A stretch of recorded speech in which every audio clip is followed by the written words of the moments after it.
मैथिली बाबू प्रेजेंट्स।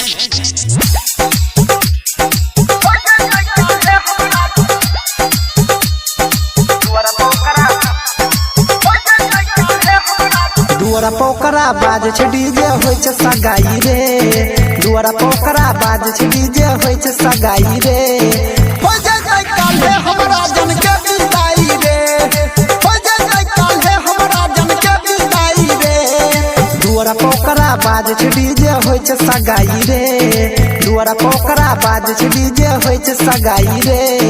हो जाय काल्हे हमरा जन के विदाई रे। हो जाय काल्हे हमरा जन के विदाई रे। Music by Sanjay Samrat. Music by Sanjay Samrat.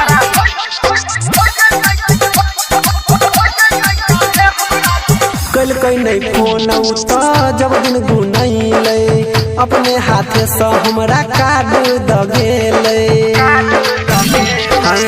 कल कई नहीं फोन उता जब दिन गुनैले अपने हाथे से हमरा कार्ड दगेले।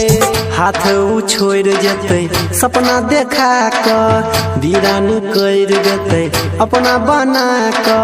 हाथ उ छोड़ जेते सपना देखा क आँख से हमरा उतो जेते लोर गिराई रे।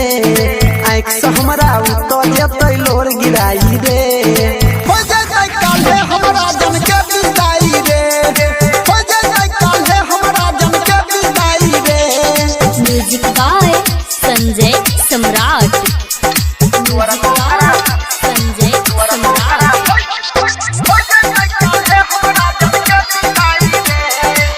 कौन मजबूरी ऐसन कदम उठैलकै संगे में खलहा क्रिया सब भूलैलकै।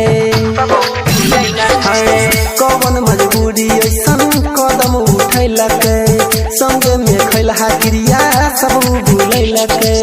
जिए ना पैबै हमें ओकरा भुला क द देबै जान कहियो फंसरी लगा क। जिए ना पैबै हमें ओकरा भुला क। डीजे सरवन परवीन कोनो करू पाई रे।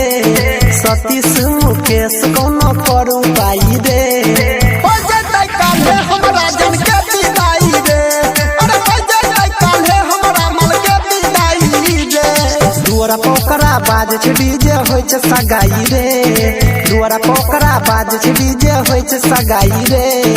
हो जाय काल्हे हमरा जन के विदाई रे। हो जाय काल्हे हमरा मन के विदाई रे। मैथिली बाबू प्रेजेंट्स।